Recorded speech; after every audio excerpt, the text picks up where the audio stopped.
ዶክተሩ ስልክ ይደወለለትና እየሮጠ ወደ ሆስፒታል ይሄዳል። ሆስፒታል ከደረሰ በኋላ ልብሱን በፍጥነት ቀይሮ ወደ ኦፕራሲዮን ክፍል እየተጣደፈ ሲሄድ መግቢያ በሩ ላይ ቆሞ ይጠብቀው የነበረው የታማሚው ልጅ አባት እንዴት እዚህ ለመድረስ ሁሉ ሰዓት ይፈጅብሃል ዶክተር፣ የሰው ህይወት ግዳይ ሰጥህም በጣም ዘገየህ እያለ ሲጮህበት ዶክተሩን በፈገግታ ይቅርታ ሆስፒታል ግቢ ውስጥ አልነበርኩም፣ ስልክ ከተደወለልኝ በኋላ ግን አቅሜ በፈቀደው መጠን በፍጥነት ለመድረስ ሞክሬያለሁ፣ ተረጋጋለው።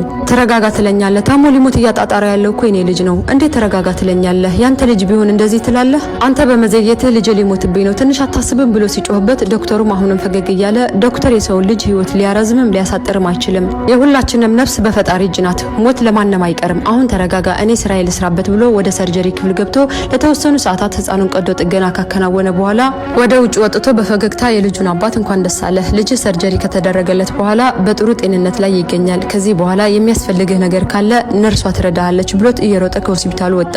ሰውየውን በሰማው መልካም ዜና ቢደሰትም የዶክተሩ ሁኔታ ግራ ስለገባው ነርሷን ዶክተሩ ምን ሆኖ ነው እንደዚህ የተዋከበው ብሎ ሲጠይቃት ዶክተሩ ትላንትና ልጁ በመኪና አደጋ ሞተበት፣ ቀብር ላይ ነበር፣ ያንተ ልጅ ህመም አደገኛ ስለነበር እንዲያክመው ደውለን ጠርተነው ነው፣ አሁን ያንተ ልጅ ካዳነ በኋላ የልጁ ቀብር ላይ ለመድረስ ነው እንደዚህ እየሮጠ ያለው ስትለው ሰውየው ድርቅ ብሎ ቀረ።